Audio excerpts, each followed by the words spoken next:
Hello dear students, this is your Renu ma'am. Welcome to this video and today we will discuss about further topics of chapter 12 electricity of class 10th.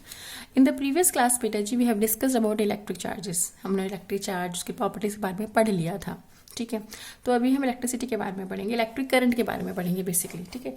तो electric current होता क्या है, हम आपसे बात करें तो मैंने आपको पिछले भी बताया था, पिछली क्लास में भी, कि इलेक्ट्रिक करंट जो होता है बेटा, जब इलेक्ट्रॉन्स माने चार्ज कैरियर्स फ्लो करते हैं तो हम number of charge carriers flowing per unit time को हम क्या ले लेते हैं बेटा, इलेक्ट्रिक करंट ले लेते हैं। अब इलेक्ट्रिक करंट फ्लो क्यों करता है? सपोज मेरे पास एक वायर है, सब ठीक है। सपोज किया मैंने कहा मेरे पास एक वायर है। अब इस वायर में फ्री इलेक्ट्रॉन्स है, कंडक्टर की वायर ली मैंने अपनी, तो उसमें फ्री इलेक्ट्रॉन्स हैं। जब इलेक्ट्रॉन्स फ्री हैं तो भी इसमें करंट फ्लो नहीं कर रहा, शॉक लगेगा? हमें नहीं लगेगा। तो ऐसे ही यानी कि हमारे पास में करंट को फ्लो कराने के लिए, इलेक्ट्रॉन्स को मूव कराने के लिए ये ज़रूरी होता है कि भाई उनके बीच में, उनके एंड्स के बीच में क्या हो, पोटेंशियल डिफरेंस हो। पोटेंशियल डिफरेंस होगा I am sorry potential difference होगा बेटा जी, तभी हमारे पास में इलेक्ट्रिक करंट फ्लो कर सकते हैं, माने इलेक्ट्रॉन्स फ्लो कर सकते हैं, ठीक है। अब फॉर एग्जांपल अगर हम आपसे कहें कि भाई मेरे पास में हमने कहा कि भाई हमारे पास में यहाँ पे 2 वाटर टैंक्स हैं, जिनमें मैंने 2 वाटर टैंक ले लिया, एज्यूम कर लिया, और मैंने कहा दोनों भाई हमारे पास में सेम हाइट पे हैं, ठीक है। तो इज इट पॉसिबल कि एक से दूसरे में वाटर जाएगा? नहीं जाएगा, क्योंकि वाटर लेवल भी सेम है, हाइट भी सेम है। यानी कि इनमें हाइट डिफरेंस है, कुछ ना कुछ डिफरेंस होना चाहिए, वाटर लेवल का डिफरेंस होना चाहिए या फिर हाइट डिफरेंस होना चाहिए, तभी आपके पास में एक वाटर टैंक से दूसरे वाटर टैंक में आपके पास में वाटर फ्लो कर सकता है। इन द सिमिलर मैनर अब मेरे पास कंडक्टर है, कंडक्टर में दोनों एंड्स का पोटेंशियल सेम है, तो यहाँ पर इलेक्ट्रॉन्स फ्लो नहीं करेंगे। माने कि अगर आप, सिंपल सी बात है बेटा जी, वायर पड़ी हुई है और उसमें कोई पोटेंशियल नहीं है, तो आपसे छुए कोई करंट नहीं लगेगा।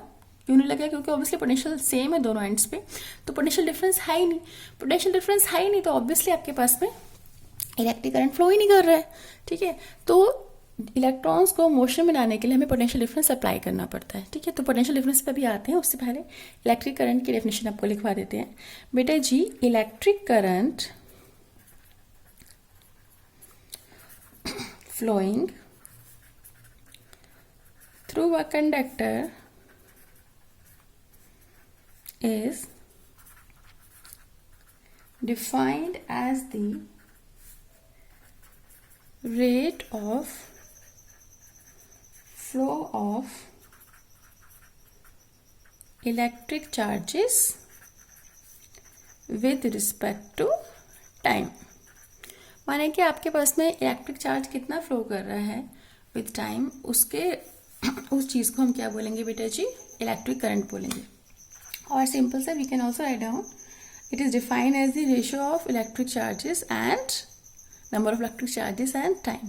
और we can say time rate of flow of electric charges is known as electric current flowing through the conductor।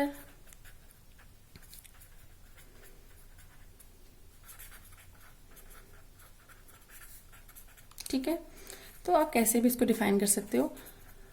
Main जो इसकी डेफिनेशन है, जो पर्पस है, वो ये है कि आई जो होगा आपके पास में वो क्या होगा, Q/T। आई है बेटा इलेक्ट्रिक करंट का सिंबल, Q है हमारे पास इलेक्ट्रिक चार्ज का सिंबल, एंड बेटा जी T है आपके पास में टाइम, जिस टाइम में चार्जेस फ्लो कर रहे हैं, ठीक है। Sometime it has been written in books I is equal to delta Q/Δt limit delta T tends to 0, ऐसे भी लिखा हो सकता है, तो उससे कोई इशू नहीं है।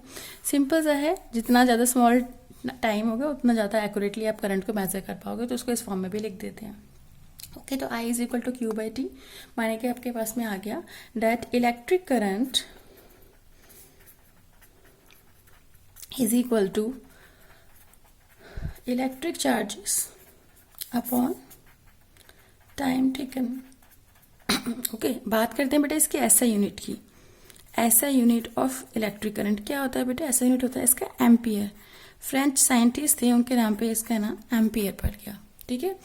अब डिफाइन अगर 1 एम्पियर आए, ठीक है, तो ये 10th के लेवल का है, इसमें 12th के लेवल को डिफाइन 1 एम्पियर पे यहाँ से ऐसे नहीं करेंगे कभी भी।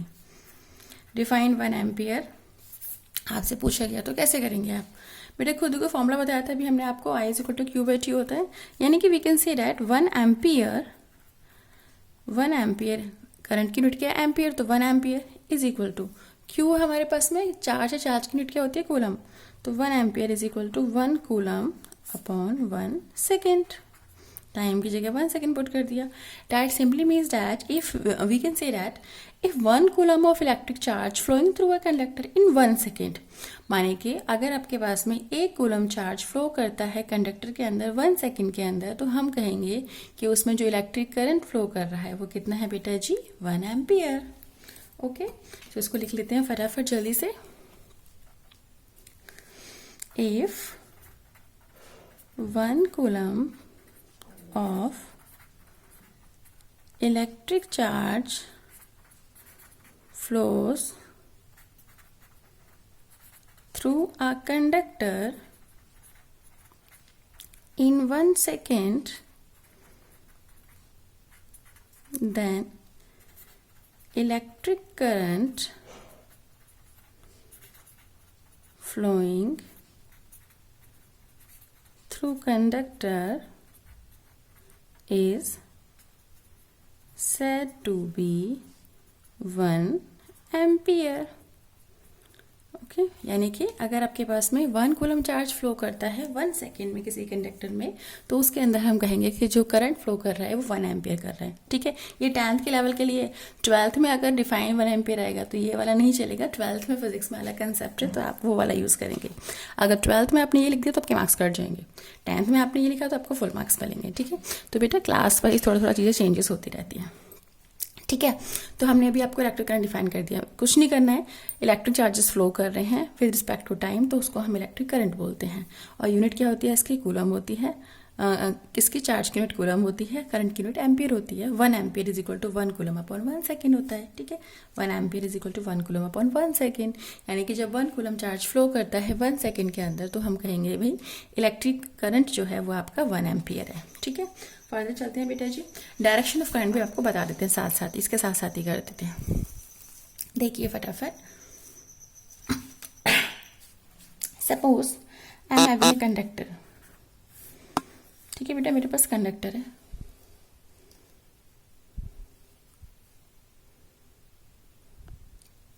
Suppose I am having conductor. ठीक है, अब कंडक्टर है तो यहाँ पे मैंने एमीटर लगा दिया। अब बोलोगे मैम एमीटर क्या है? एमीटर एक डिवाइस होता है जो करंट को मेजर करता है। ठीक है, A4 एमीटर।